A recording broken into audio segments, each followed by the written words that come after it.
I'll never lose the love for like making things with my hands and like being crafty. But I think I definitely have at times found myself like maybe slipping out of the love for what I do. But I think that is, yeah, those are the times where I'm close to burnout. It's where when I've undercharged, it's when I've overcommitted. Three Founders Walk Into A, the podcast where you never know where you'll end up. Hello and welcome to Three Founders Walk Into A. I'm Helen Sanders from Halfback, hiring for and building awesome companies. And I'm Emma Campbell from A Coaching Point, and I'm one founder. I'm the other founder, and we're going to have a third founder that joins us. That's the three founders. And the third founder then tells us where we've walked into. That's easy enough to explain, isn't it? But before we get all into that, how has your week been? It's been good. My week's been good. It's been kind of very much head down, getting things done. It feels like it's been a storming through kind of week. So yeah, good. How about yours? Getting things done. Yes. Well, I've done something a little bit mad. Can I run it by you? It's already happened, so I don't need permission. And I don't need you to tell me it's mad, because I know it's mad. So we're recording this on a Friday. Mm-hmm. And as of Thursday at about 11 p.m, my son and I decided we were going to jump on a plane to New York on Sunday. Okay. And come back on Tuesday evening, because Nice. why not? Well, I'll tell you the reason why not, because that's where your brain was going. My son is writing a screenplay, has written a screenplay that he is producing and directing in this year. I have a feeling that he's also one of the actors with other people. It's not just him. It's not just a, monopoly where he does everything. And the inspiration for this screenplay has come from an indie duo from Canada, from Toronto, who have been around for donkey's years, that he's been following and kind of fanboyed on for years. And they've released a movie, which is only released in the US. It is at the film festival this weekend, but we couldn't get tickets. So I thought if we can't go to Glasgow, we probably should go to New York and watch it. So not only have we booked it, I used points. So it hasn't cost us a fortune. If we'd booked it that soon, I think it was something like $2,500 each. We wouldn't have done it for that, but I used points. So it's actually, we're only paying tax. It's fine. I've managed to get a client meeting on Monday. Brilliant. Because I've got a client there that I worked with in London. I've helped them expand in Brooklyn. So that's amazing. And Leo is booked in to watch the film 4 times. Twice on Monday, twice on Tuesday, and then we fly back Tuesday evening. That's how I roll, Emma. Wow. Yeah. So who's the band? Are we allowed to know, or is it kind of hush-hush? Like, what's the... I think it's hush-hush. I think I have to let the artwork speak for itself. Okay. Wow. I mean, that's amazing. That's properly amazing. What a bonkers. trip. It is a little bonkers, but I mean, that doesn't make it bad or wrong. It's just different, yeah. Wow. That's a thing, right? And I'm super excited. And I'm super excited to see these clients, because I was meant to see them in October, November. And then I was I was recovering from my surgery and I wasn't well enough to go. So I'm going to catch up with them on Monday, which is really cool. So yes. Brilliant. So by the time people listen to this, that bonkers thing will have happened. And my jet lag, will I get jet lag if I'm only in America for like 48 hours or whatever it is? But hey ho. You'll get some kind of lag. I'll definitely have a lag. That's for sure. Yeah. Yeah. So there we go. So that's how my week is. Wow, that's amazing. I've never been to New York. It's one of those places I really want to go to. I am considering hosting a mastermind in New York. Put some of the people that I work with together there, as well as the people that I work with here and hang out with here. I just think it'd be a nice melting pot of maybe 6 or 8 founders. Just bring them together, do a 1, 2 or 3 day mastermind. So quite intensive, but then do theatre in the evenings and nice cocktails and decent hotel and just, Yeah. Wow.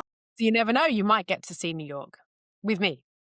Yeah. I'm a very good guide, because we don't do touristy stuff. We do, this is New York, we get into the nitty gritty. Oh my gosh, that is quite a thing. So there we go. So that's not a normal week, by the way. Work-wise, it's been relatively quiet. Although I already have a newsletter that goes out every week, hiring tips for founders. And then I decided to launch another newsletter on LinkedIn. It's not the same content because it's a different audience, right? So my My normal weekly newsletter is people that absolutely know me. Usually they've worked with me, so they kind of get it. They understand how my methodology differs from other recruiters and how I work and my value and all that kind of thing, and my values. And then on LinkedIn, I was thinking, actually, I've got nearly 10,000 followers, connections, whatever that is. And about 20% of them are founders of companies of between 1 and 10 employees. Okay. But if they don't know that a recruiter like me exists, Yes. then that's a good way to get through to that. So I launched that last week. So I've had two episodes. No, that's this. Podcast is an episode. Newsletter is a newsletter. So I've had 2 newsletters, and it's going down quite well at the moment. So I'm quite happy. Good. Yeah. Very So cool. I've had a marketing head on, and Yeah. and I've still got vacancies, a few to work on, and I don't take on too many because I don't want to overcommit. I need to be able to manage everything. And so my marketing head, I don't know about you, when you're doing marketing, do you I go down a tunnel, I go into a tunnel, and I don't come up for air for quite a while. I love it. In It's fact, very cool. recruitment is marketing. Yes. So I do go down tunnels with that as well. But I just find when I'm marketing for myself, and that's a real switch for me, because last year before, for years, I would never have put myself out there. This pod would never have happened, Emma. Yeah. You know, There's something about like the timing of things. There's no, you just, I kind of know it's so cliche and everybody says it, but you just can't rush stuff. You've just, sometimes if, too many doors close, you just got to take it that, okay, not now. No, it doesn't mean no. It just doesn't mean not now. That's so true. It's, and if it's something, there's sometimes, I know I've had things that I've really wanted to do in a moment, and every avenue you go down, you just cannot make it work. There's like something blocking everything. Yeah. And then, 6 months later, you kind of look back and think, okay, well, it's a good job that didn't work, because there was something else has come up, or that, actually that thing didn't work then, but it might work now. And it just kind of shifts a little bit. So do you know what's interesting about that as well is the no bit actually applies to every part of our respective businesses. We're in different businesses. We serve the same types of people with the same, similar value. But the no bit also comes in not just on the marketing, not just on putting ourselves out there. What was your word for the year? Visibility, wasn't it? I think. Yeah. So not just being more visible, but on the business development side as well. That just because if I reach out to a company in, let's say, Brooklyn, and they're like, no, we don't need your help at the moment, or we've already got a recruiter on board or a talent partner, whatever, that's a no for that day. It doesn't mean a no forever. Whereas I used to take it really personally. And I was like, well, why don't they want me to help them? Well, they've just told me because they don't need my help. Yes. Yeah. So it's a no for that moment in time, but it's not a no forever. And it's not a no to Helen. Correct. Well, it might be. Depends how I show up that day. But yeah, I wouldn't have thought so. Yeah. I think a lot of founders struggle with that. Well, I think we struggle with saying yes. Well, I struggle. I can't speak for everyone. I struggle with saying yes a lot. Not so much in 2026. That is definitely something I'm working on. And then I have struggled, like I said in the past, with the no bit, when it's no in the context of business, and then I take it personally. Whereas, I'm working on it. You're the person that knows all this stuff, not me. Well, I mean, knowing is like, I think there's also a piece, isn't it, where lots of people struggle to say no to things. And I think something that we were talking about with Balv last week was that kind of, saying yes to things that were completely you're in alignment with, and saying no to things that you're not in alignment with, and that being okay. No is a full sentence. You don't have to explain yourself to people. You don't have to, you don't have to explain why you're saying no to something. Like, the companies in Brooklyn, they don't have to explain to you why they're saying no to you. They just have to say, no, thanks. And that's okay. And we need to be able to do that and to receive that and not take it personally in both instances. Do you know what I just learned from you there? No is a full sentence. I've been practicing it. And it's really interesting because I've got such a habit of saying, well, I can't do that. And then making up maybe 5 excuses around it to say why I can't do it. When actually, who am I convincing? Am I convincing you? Am I convincing me that I can't do it? What is the thought behind that? Whereas no, like you say, is enough. No, it's not for me, or no, that date doesn't work for me, whatever it is, or no, Yeah. And it's maybe it not is, my thing. no, no, that day doesn't work for me, but I'd love to be involved. I mean, that's an easy no, right? Because you want to do it, but it's just logistically difficult. But when you have a feeling in yourself, I think like certainly I have an ongoing thing where it's been difficult. If I don't really have a reason, I just kind of don't think it's the right thing. Saying no to that is really hard.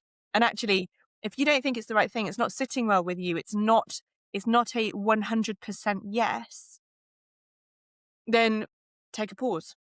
What is Actually, it? and if it's not a 100% yes, then that is a no. And that's what potential clients say to me that used to hurt was it's not a yes today. That's the same as saying no, isn't it? Yeah. Oh, you're good at this, aren't you? Why don't you climb into my head and know exactly what to tell me? Funny that, given what you do. So look, our guest isn't here just yet, but I did want to just give you a bit of a lowdown on her. Yes. Your paths have crossed. Okay. She's Bristol. She's not Bristol born and bred. She's based in Bristol. Your paths have crossed. I'm not going to tell you when. I'm not going to tell you her name. Okay. I want her to bring that surprise to the table. I'm really excited about this one because they're in an industry that I perceive to be a really hard one. And again, I'm going to leave that to her to talk about. But actually, is any industry that we don't personally have connection with a hard one because we don't do it. But anyway, here's what I'll tell you. Today's guest has taken something deeply personal and something that happened to her earlier on in her life that completely knocked them sideways. And they have shared this on LinkedIn. So this isn't anything that I'm sharing out of confidentiality, but they've turned it into the foundation of everything that they do now, how they live, how they work, and how they basically use their talents to be awesome. Okay. And I think that's really key. They're creative. They're not the kind who just sits in a studio and just hopes, she's not sitting there going, please, phone ring. I'm a creative. I'd like to be an artist. Someone ask me to be an artist. They've built an actual proper freelance business and have done, consistently for the last 5 years. They built it from scratch. They work with some seriously big names that you will know, that we'll all recognize actually. And they've also run something for their community, their creative community here in the southwest of England that I think is really special. So I'm going to ask her a bit about that. You can ask her about that. Oh, and one more thing. Nobody in their family is creative, which I also find really interesting. The fact that they've been able to build this career for themselves, not just a career, but a business working with huge brand names. And no one was pushing them in that direction, or no one had that expectation. Mm-hmm. Not a single person pushed them in that direction. And they've carved this path out themselves just entirely on their own, which I think is awesome. They graduated top of their class, and now they're nearly 6 years in full time into this creative business. Should we let them in? Do you want to know more about? She arrived. Brilliant. Where are we going to go today? I know, exactly. So they're arriving now. There they are. Your paths have crossed. This is Jess Knights. Emma, you're one founder. I'm one founder. Jess Knights is the third founder. So 3 founders walk into a Jess. Where are you taking us today? Hello. I'm taking you to Southend Seafront at some point in the 2000s. I can't exactly remember when. Okay. Paint the picture for us. So a kind of dark and stormy-ish day. We live in the UK, so everyone can sympathise that. Yeah, it wasn't often amazing weather when I went to Southend Seafront. But I spent a lot of time there growing up. I grew up in Chelmsford, actually, in Essex. Mm-hmm. But my mum's boyfriend at the time lived in Southend. So we used to visit quite a lot, and it was a really fun place to go when we were kids. So yeah, it's a kind of slightly overcast day, walking down the seafront. Maybe I've got some chips in my hand from the local chip shop. There's Adventure Island in the distance, which is like the theme park that we were sometimes allowed to go on the rides. there. And more frequently you'd find me on the beach. So like I loved that there's a beach there. I mean, also we're in the West Country. I'm based in the West Country, so those who've been to Western Supermare on this side of the country can kind of sympathise with the mud beach that Yes. is the experience of kind of being on an estuary. So Southend has a very similar mud beach, not quite as large as Western Supermare, but it is majority mud. But I used to love it as a kid because there's so many things you can find like on the beach there. Cool. So yeah, just obviously most of them are like bits of, I don't know, litter and glass and things like that. But there are obviously really interesting shells and seaweed. I remember being really fascinated by the seaweed and like popping it between my fingers and yeah, just finding interesting things on the beach really. I think that was more entertaining than Adventure Island. So for me anyway, I think I really like the nature. And the beach is free. Yeah. Exactly. Island. Exactly. That was probably why we were taken there slightly more than we were taken to Adventure Island. Interesting you chose kind of a bit of a stormy, kind of cloudy day as opposed to, you know, if you think beach, you think sunny, tropical, well, not tropical, Southend, but, Yep. you know, more of a sunny day. So it's interesting you chose more of that stormy side. Would that be because it was like less busy or more real, more authentic as opposed to those summer holidays when I guess Southend would have been, you know, crawling in lots of people trying to get some sunshine? Yeah, I think it was just from what I remember the weather being like. So yeah, it was quite infrequent that there was like sunny days in Southend. Which yeah, but that's literally the reason why. But there, I feel like I don't know, there is definitely like a sense of fun and optimism as well. Like it's not like depressingly overcast. It's like, well, even though it's overcast, there's still lots of entertaining things to do. I also used to go and visit when I was a teenager as well, but maybe hoping to do more adult kind of things like maybe this is bad to admit, but I feel like when I was like 16 or 17, I worked in a shoe shop and I borrowed a girl that was a bit older than me but looked similar to me, not really that similar. I borrowed her ID and I remember, yeah, when I was a little bit older, maybe 17, using her ID to get into Chinneries, which was the kind of music venue on Southend Seafront, and going to see one of my favourite bands at the time called the King Blues with one of my friends. And just the thrill, you'll never get that back. The thrill of getting served a beer or a cider when you were underage was Absolutely. it was great. And as soon as you turned 18, it just didn't have the same kicks. Yeah, once you're allowed to do something, it's not as much fun, is it? Not the Exactly. same. Not the same. Yeah.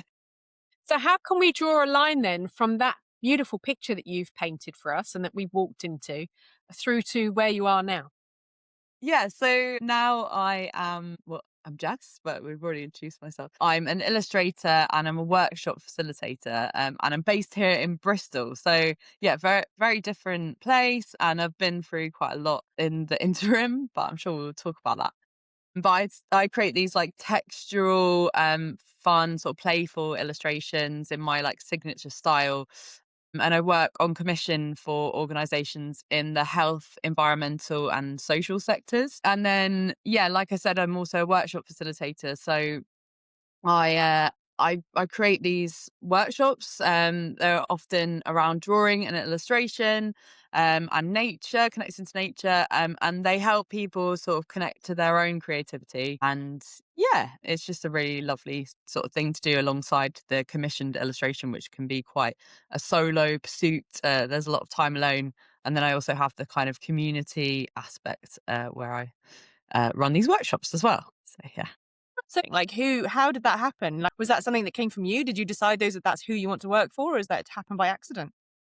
Yeah, I guess it's just come from things that I'm interested in personally. So, yeah, so obviously, we all know that the climate is going through a lot of change at the moment. So that was my interest in environment, and like I said, from a young child, I was really interested in nature and the little kind of stories that form in nature.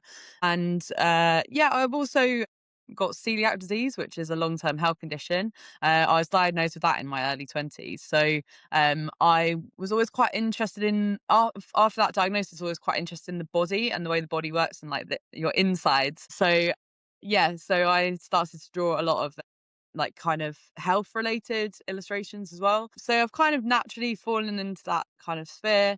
And obviously the social aspect, I just love people and I'm really interested by people. And that lends itself really nicely to running workshops. So quite a lot of my projects have been, I've run workshops with some people with the lived experience of a condition or a set of life circumstances, and then I've used the findings from those workshops to influence the final illustrations. So it's a really nice kind of full circle moment when I get to work on projects like that. It's not super frequent, but like maybe once a year, I get to work on a project where I take it from literally like the community that experiences the condition right to the end product, which is the illustration. So they're really fun. Was that always something you wanted to do, or was there a different route to that? Yeah, I guess like if you look around the beach in Southend, there's not really many illustrators, especially in like the 2000s or whenever it was that I was doing that. Uh, yeah, and I didn't really see creative careers modeled at all growing up. Everyone I knew around me sort of worked in retail or just like administrative or maybe worked in education. So yeah, I didn't see anyone doing what I'm doing now growing up. Yeah, I just didn't really know it was possible until I was like, at school in Essex, and one of my school teachers brought over a book of illustrators and put it on my desk. So I think they could obviously see, it was my art teacher. So I think they could obviously see something in me or some sort of passion that I had. I did a lot of collage and I liked working from life and drawing things from life, but I also kind of wanted to take it a step further and kind of translate my own visual language onto the object that I was drawing. I didn't want to just literally just draw an object. So I think they saw that in me, and I found an illustration course at Camberwell College of Art, which is in South London. And it was focused around illustration, but also for social good and social kind of justice. So I felt like that was really aligned with me and what I wanted to sort of get into. So I applied to Camberwell. It was quite a leap from my kind of humble portfolio that I had at the time, but I got into Camberwell and it was such an achievement and I was so excited. So I spent 5 years of my life in Camberwell in South London, which was great, and I met some of my really good friends. And then, yeah, and then I moved to the West Country probably about 7 years ago now. So I didn't move straight to Bristol. I moved to Somerset for a little bit. And it was actually there in Somerset that I sort of was able to properly like absorb myself in nature, but also like farming. A lot of farming and agriculture was going on around me. So I found that really, really interesting. And I think then moving to Bristol, I was working marketing for a bit. So because I hadn't seen creative careers like modelled growing up, actually, sorry, this started when I was in South London. I worked for a pub company doing their marketing because throughout uni I'd worked in pubs and bars, and I also during uni brewed a beer to raise money for our final degree show. No way. So that was such a fun project actually, and I think that gave me the first like initial like excitement around like building a brand and a product and then selling that to pubs and bars and like building those relationships with people. So yeah, that was super exciting. And so I thought basically I just thought, oh, okay, I like branding and marketing, I'll go into marketing. So I worked for this pub company for a bit, and then moved jobs to the West Country, and I worked in sustainability data marketing. So it was getting a bit further away from illustration, which is what I'd studied. Mm. And then, yeah, basically just the pandemic came around. My role came up at the company that I was working at.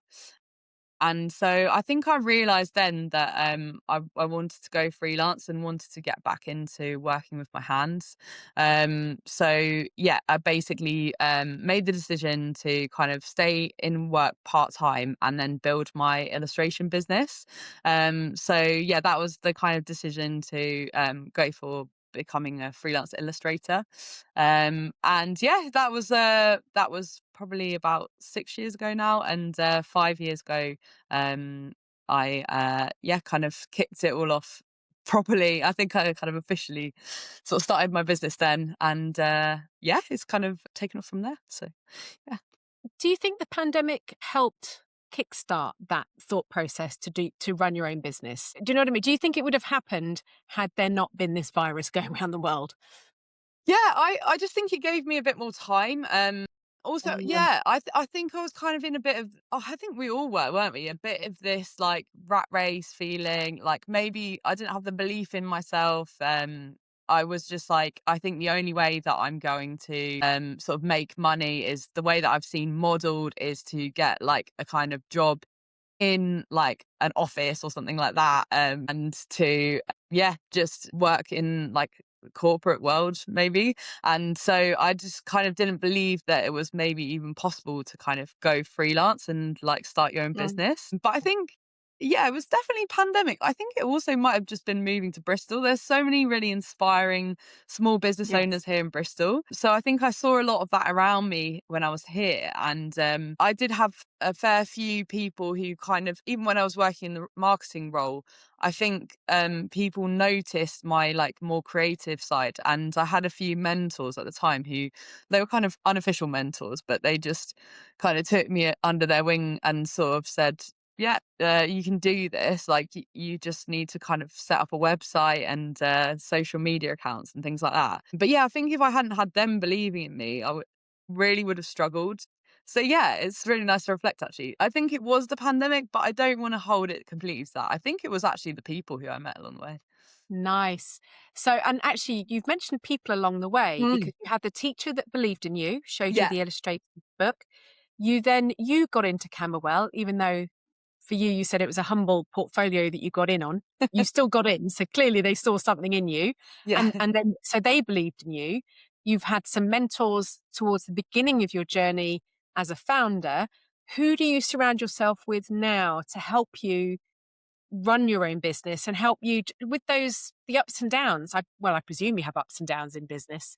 I Yeah. don't know a business owner that doesn't. So can you speak to that bit about the people that you now surround yourself with?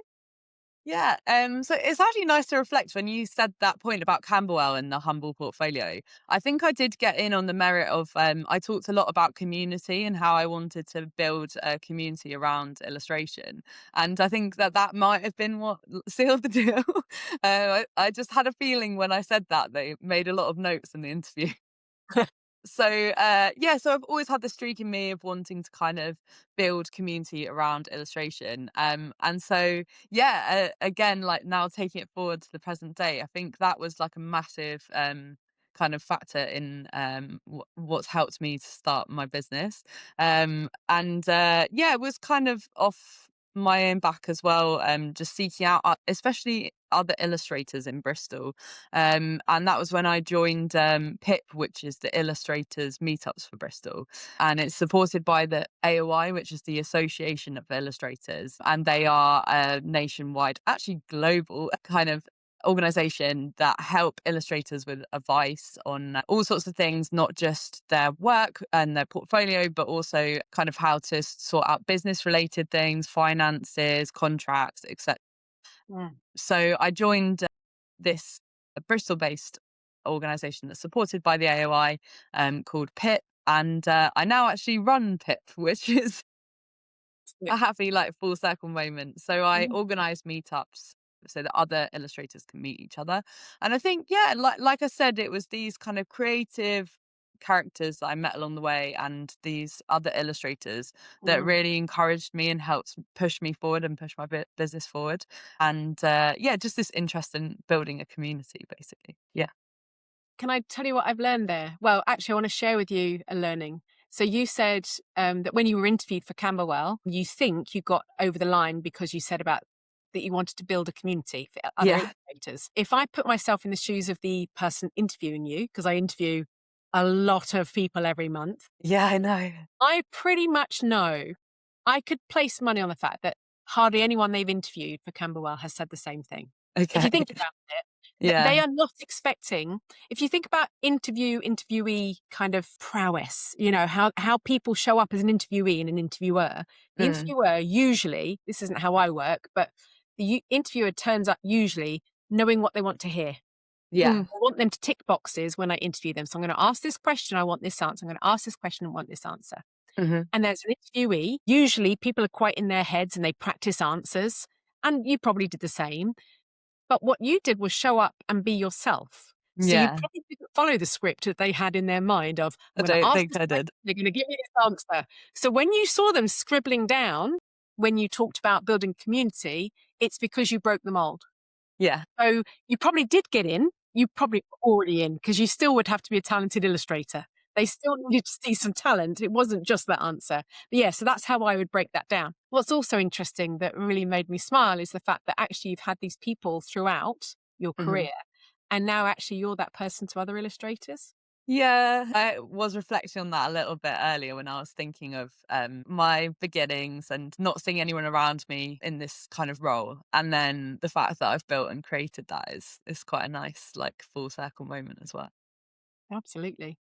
Can I ask another question? This is a bit businessy, but as founders, I kind of feel like our role, whatever we do, is to solve problems for clients, right? Mhm. So I know what problem I solve. I help people hire and build teams that just really enjoy getting stuck in. Emma, you help people sort their shit out, basically. Yeah. In a big way. And so I would know how to market that and develop that from a business development point of view. Emma, you know how to do your bit. I've never thought through how an illustrator would go about getting clients and what Yeah. problem you're solving for them. Can you talk us through that bit? That's the age-old question really, isn't it? And I think I have found that the majority of my work actually does come from referrals. So that I feel like I'm gonna sound like a stuck record, but that community piece and like having a circle of people around you who know what you do, especially as illustrators, we all have quite different styles that we work in. Mhm, Like I said, mine's quite playful, quite textural. There'll be other illustrators that are quite graphic, quite simple, maybe others that are very detailed, almost fantasy led. So you know when a job comes along, you can almost see the person that job's going to fit and suit. So it's not as competitive, I would say, as other careers actually, because there mm, is particular people for the particular job that and their work would suit it. So I think, yeah, quite often people that I know, not just illustrators, but quite often other illustrators will recommend me for jobs. So yeah, a lot of your marketing isn't necessarily outreach. You can do a little bit of cold emailing. mm, I also have a mailing list. So these are skills, I guess, actually, that I've learned from my shorter background in marketing when I left university. Like I said, I didn't see creative careers modeled. So that was a way that I saw how I could get into creative job without, I don't know, without going freelance as an illustrator. So yeah, I actually feel like that really stood me under like a advantage because I had this knowledge of like how to market other people's brands. mhm, So I was able to apply that to my own. So yeah, obviously you've got to have really strong branding, which is something that I was able to do as a visually creative person. But yeah, just having a mailing list. So again, like having the ability to reach out to your audience directly. I realized the power of that. So I started that very early on. And just yeah, like we know, social media is a brilliant place to find clients. And I think I was on LinkedIn quite early days because I had that background in marketing, mhm, and not a lot of other creators were on LinkedIn. I know they massively are now, and it's great. But in the early days, not many were because they saw it as more of like a corporate space. But I saw it as a wicked opportunity to kind of find those jobs that other people weren't really finding. And again, like I said, if I saw jobs that weren't appropriate for me, I was forwarding them straight onto my mates. So yeah, it was a brilliant space. I wish I could find another platform that's kind of like the hidden gem now, but I'm sure one is going to come around eventually. And you work with some incredible brands. So who within those brands, and name them, Yeah. definitely give them some praise.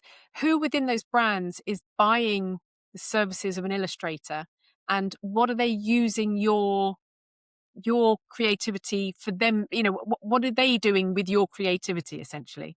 Yeah, so I've fallen into some niches which are quite interesting. It happened quite naturally, but yeah, I started illustrating maps. and I've illustrated maps for Forestry England and national trails. And I'm currently illustrating a map actually for a smaller Bristol-based organisation that helps young people get into work. So maps have become a bit of a specialty for me, and and often in these kind of environmentally, socially led organisations as well. So that's become a little bit of a niche. Um, Sort of murals as well, and like large scale public art has become a bit of a niche, and I've sort of fallen into that just because I've always loved like painting on a large scale. And I think a few years ago I tried for free just doing some murals in people's gardens, and just got noticed off the back of that and helped some friends with their murals, and then eventually sort of got the confidence to scale up my illustrations large scale. And last year I did my biggest and most kind of prominently placed mural to date on the frontage of the Bristol cheesemonger on Gloucester Road. Okay. And it's a really fun scene with like farming and herbal leys and all the kind of natural forces that go into producing the cheese. Mm. And they're really fun. They can be quite short. I did a book cover last year that was quite a quick turnaround, or editorial can be quite quick turnaround as well, where someone just needs a illustration for an article or something like that. And they can be like much shorter projects. How do you think place kind of plays into that? Do you think you could do that anywhere else? I think a lot of people have asked me that recently. And yeah, I'm curious to know as well. I wonder what you guys think about it actually. I feel that it would work in other areas. I think it would depend on like people's openness to creativity, but I do think that attitudes towards that are changing a lot. And yeah, I think especially my workshops would work in other parts of the country and other countries. I do believe that everyone is creative, and it's just more about encouraging that side in everyone else. And I do think increasingly people are realizing the value of like handmade, creative, like work that's created by artists and illustrators and designers, rather than the human made art, rather than obviously this kind of AI slop that we're seeing on our screens. So I do think that increasingly this would work in other areas. But I have to say, there is something particularly special about Bristol and the way that people are able to build in Bristol. So I've got two questions. One about the workshops, which I definitely want to dive into, because that's not corporate people that come. That's just idiots like me that show up who can't draw, apparently. So I want to talk about that. But I also want to ask, because you've said a couple of times about, everyone has creativity within them. Now, my Yes. son, who's 21, is an artist. He's an animator, Oh, freelance lovely. animator as well. Yeah. He will tell me, because I've been told probably for the last 18 years since he could verbalize it, that I am not an artist, that I am not creative. And maybe the fact that I got an F in my GCSE art might be testament to that. However, I will caveat that with saying that he didn't do his GCSE art. It was during COVID, because who is anyone else to give me a grade for my art? Exactly. So I then throw that back at him and say, well, haha, therefore I am an artist. I am an artist because I say I'm an artist. So, but you're saying that everyone has creativity within them. Actually, this leads into the workshops really nicely. Yes. Okay. So someone like me showing up who believes they're not creative, who has the exam result to show they're not creative, according to someone else, and has a son who tells me they're not creative. How do I show up to one of your workshops and feel confident in front of all these other people there that might just be beautiful artists? Yeah. It's just giving people the permission to play. So as adults, we don't really have permission to play that often. And it can be really hard on us. Like everything is, just I don't know, all work and no play. So I think Yeah. in the workshop space, I provide really fun, really tactile materials so that people can really connect to that playful side of themselves. But you do need a bit of an open mind. So I structure my workshops around playful prompts as well to make sure that people feel really relaxed, because it's really hard to like sit there with a blank piece of paper and just Mm, draw. Like that's so intimidating. Even mm, I would find that so yeah. intimidating, and I draw for a living. Yeah. So It's just offering people playful prompts without pressure, and just saying, just see what you create. I feel like there's something really like mindful and quite almost, yeah, a bit meditative about just drawing out your thoughts or like doodling out your thoughts. Like, I mean, I'm sure like most people have sat there in school or whatever to like just doodling like on the page. So I don't encourage people to feel like they've got to be like a brilliant artist. I just almost want them to translate their thoughts onto the page visually in some sort of way. And Mhm. I do feel that people go, I mean, like you can read some of the reviews on my website of my workshops, but I feel like people go away really surprised by what they've taken away from this. Like some of my workshops are as short as an hour and a quarter, a very short little hour and a quarter drawing workshop, and you have taken away so much that you can then translate into your day-to-day life. I think Mm. it's a really powerful exercise, and I'm almost kind of forming more of a journaling practice around drawing, in especially in my own life as well, trying to draw regularly just to kind of get your thoughts and feelings out on the page. So you've said you've worked for a lot of kind of, I mean, Helen was saying that you worked for loads of big brands that I would have seen. Like, who are those brands that I would have seen that your work on? And who is like your dream client? Like, who would you absolutely want and why? Forestry England, National Yeah. Trails. I've worked for Celiac UK, which has been really interesting as someone who has celiac disease. That's been really Okay. cool. I've done a couple of projects with them. And where we also worked with an animator actually, Helen. So I wonder if it was your son. I don't think it was. But an animator took my illustrations and made them into like a kind of short film which explained the condition. And then I'm currently off the back of that project working for the NHS and the Department of Health on some further illustrations for a presentation and an animation about celiac disease to Okay. explain the benefits of like putting more funding and investment into research around celiac disease. So yeah, I think those are people that you would have heard of. But yeah, like I said, I work for a lot of like probably smaller organizations in Bristol, like the Bristol Cheesemonger. I've worked for Bath City Farm and like sort of smaller organisations like that, who are doing like kind of meaningful work in Bristol and helping people out in the community. And which is what I really love. Like values led is kind of like my thing. But it's fun. Absolutely. I get to work directly often with people as well on the project. So yeah, I like that kind of back and forth. Hmm. I think what was interesting was that just before we went into this, we were talking about kind of doing things in alignment. And, you know, what do you say no? You kind of step back and be like, I need to think about that. Maybe not. Like, is there anything that you say no to? Is it? I think it's interesting actually. This year, well, sorry, last year, I was diagnosed with ADHD, which hasn't been much of a surprise for me. I think I kind of always knew that my brain worked a little bit differently. I think it's quite common in the creative industry as well. But it's actually made me think a lot about burnout and overwhelm, and yeah, just I do kind of yeah, I have had periods of my life where I've been verging on burnout and overwhelm. So I think in the last year in particular, since my diagnosis, I've been trying to uh, make my overall like business structure more sustainable for me so that I don't get overwhelmed. And so a big part of that has been saying no to things, which I find so hard, especially as someone who's really driven and someone who, yeah, like I said, from a young age, like had my sights on what I wanted to do with my life. And it has been really hard to say no because I've had to say yes to kind of take all these opportunities and yeah, keep like kind of going and backing myself. And yeah, so I think now, like you said, it's really just thinking, is this project in alignment with my business values and just really knowing clearly what those are. And I was actually talking to a group of students the other day from Cardiff University, and I was saying like what's really helped me with that is frequently, so like every week I do try and reflect on what I've been up to and assess whether that is in alignment with my overall sort of business plan.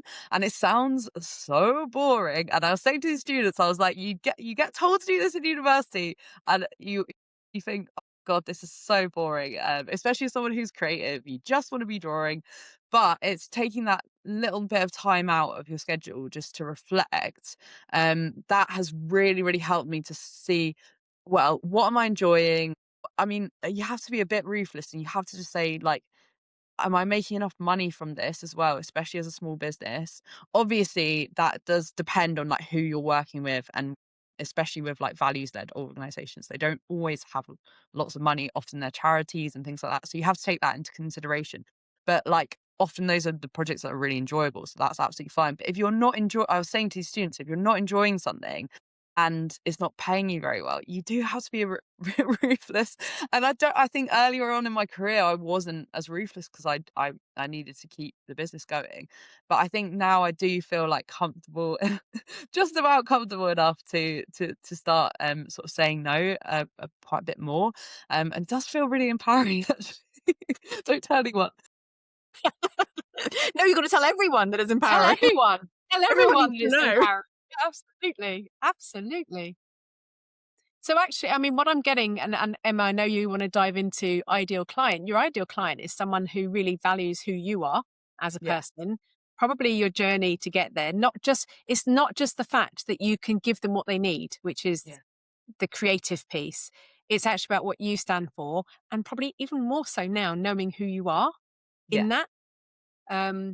So Yeah, yeah, it's a that's a lot. really, yeah. Yeah. I And mean, that makes it difficult from a marketing point of view, because you can't just go out there and say, hey, I'm looking for new projects for the second quarter of this year.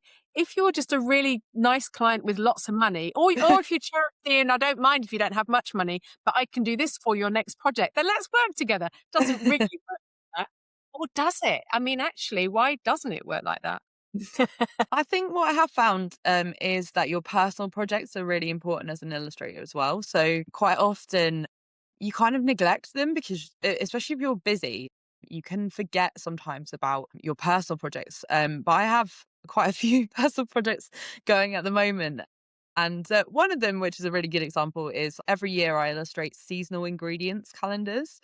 And I sell them as a product on my Etsy, but I also sell them in like wholesale in shops and things like that. And they're a really good example of something that I started. Again, I started it back in the pandemic. I personally didn't know much about veg. I was interested in growing your own, but I didn't have a very big outdoor space.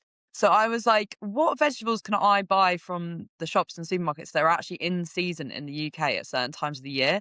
Often that is linked also to like my health condition. I'm having to do a lot of cooking because of that. So I thought, okay, I'm going to start illustrating them just month by month. And that year, first year that I started illustrating them, everyone was just messaging me saying, you need to make these calendars. And so it's a massive job. It's a massive job. It takes me probably a couple of months out of the year, maybe even more. I haven't actually sat down and worked it out, but it's a lot. I've started illustrating for this year already, but it's a really fun project and it helps me to learn. I've started illustrating more like kind of things that you can forage as well, and like things that are available at time of year in your local area. And it's really interesting for me. And it helps me personally, but it also helps lots of other people. So having something like that, which is very aligned, obviously, with the things that I enjoy, like health, community, and nature, and having a few different personal projects like that is really a helpful way of, when you're maybe you're a bit quieter, you can show potential clients these are the things that I'm interested in. Please, can you commission me to do some illustrations for you?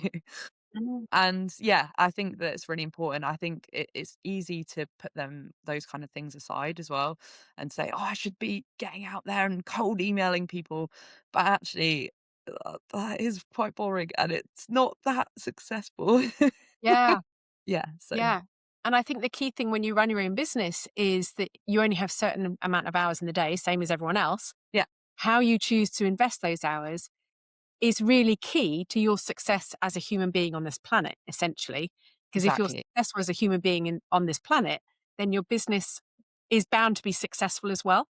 100%. Yes. And what you're saying is actually, it's a little bit like, when doctors don't go and see other doctors when they're unwell, Yeah. you've actually lent in the other way and gone, well, no, actually, in order for me to be a really good business person and to help more companies find me, then I need to make sure that I'm nurturing my practice of illustration, Yeah. which I think is 100%. really, really interesting. When somebody does something they love, they do it to such an extent that they end up hating it and not wanting to touch it.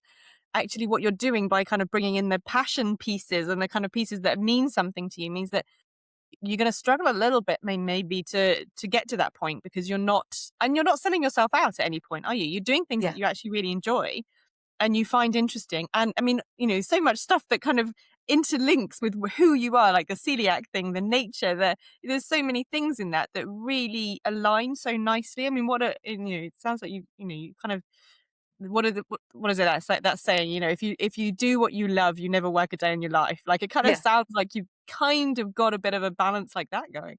Yeah, I think the only risk now is loving it so much that you want to do it all the time. So it's just trying to be a bit stricter with myself and have a bit more boundaries with how much I let it kind of slip into other areas of my life. But I think, yeah, anyone who loves what they do will sort of sympathize with that as well. Do you have weeks or months where you just don't love it? Yeah, that's a really interesting question. I think I never lose the love for like making things with my hands and like being crafty, but I think I definitely have at times found myself like maybe slipping out of the love for what I do. But I think that is, yeah, those are the times where I'm close to burnout. It's where when I've undercharged, it's when I've overcommitted. So it's just having to be really, really strict with yourself and say like, look, how much can you take on at the moment? Mm. And because creativity, you can't really create if you're feeling like absolutely exhausted, Mm. burnout, overwhelmed. They're almost two opposite sides of your brain. So you do need to give yourself Mm. space. And so, yeah, I would say that the closest that I've come to that is Mhm. when I've been sort of overworking myself in a way that's like unsustainable. And the way that I found myself get back into my practice the most easily is to return to those personal projects and those things that I'm actually doing for the love of it. And yeah, just but not putting too much pressure on yourself, just trying to kind of slowly ease yourself back in at that point is probably the best way to connect with it again. Yeah, absolutely. God, I've learnt loads from you today, Jess. Oh, thank you. Loads. And the inner artist is just dying to come out. I think we'll leave it in there for a little bit longer. We're creating a bit of a habit, a bit of a tradition with three founders walk into A by closing our chat today to talk about one word.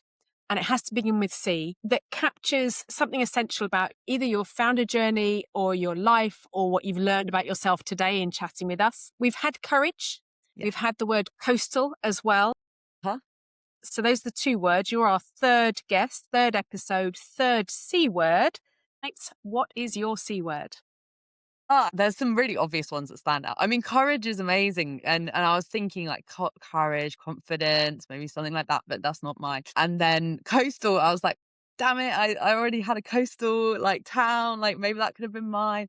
And there's a really obvious one that we've brought up loads and loads in this session, which I am not going to choose just because I'll leave that one for someone else. They can take that one.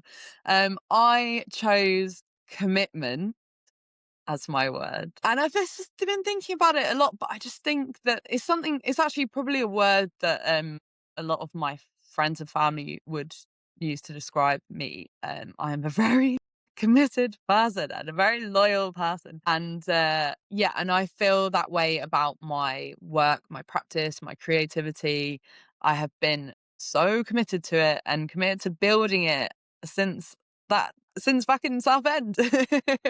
And yeah, and just like committed to like it feels like it encompasses everything. I'm committed to my community.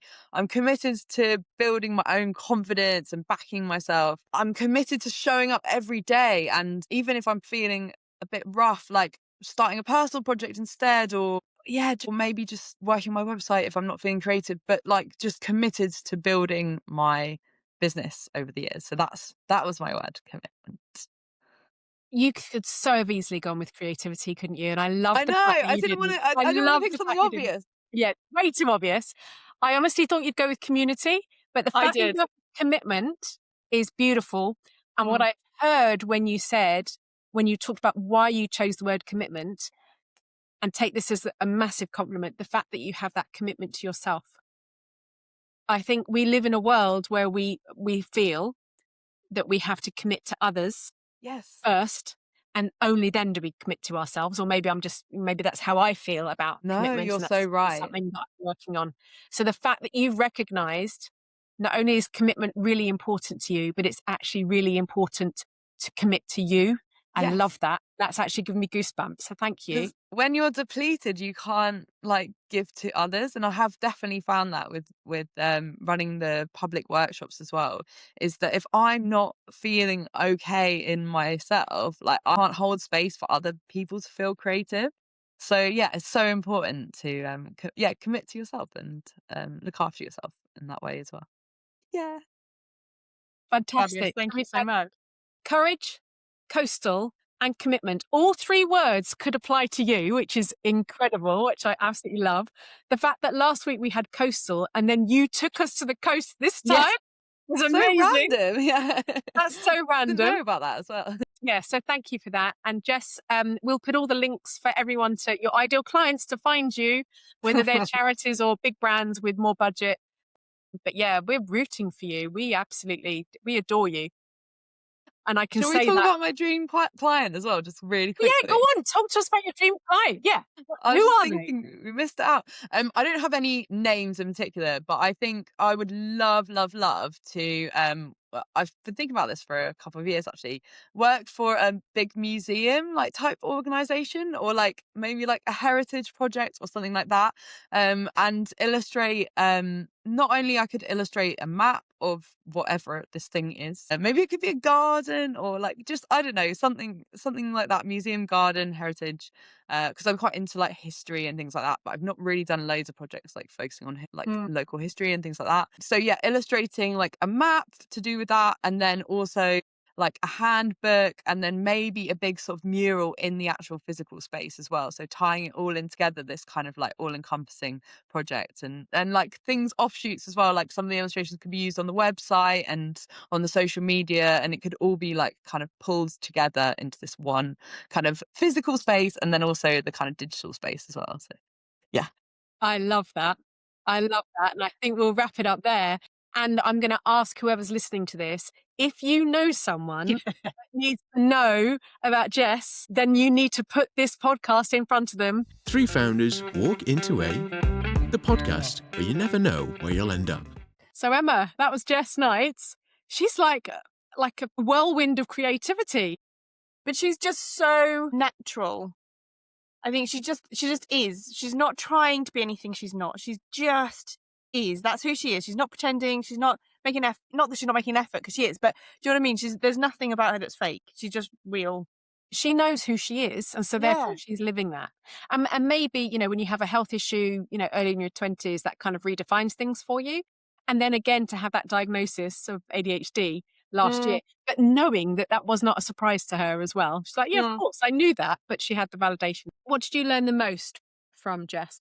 I think one of the things that kind of really stuck in my head was that the creativity leaves when she's overwhelmed or burnt out or too busy taking on too much.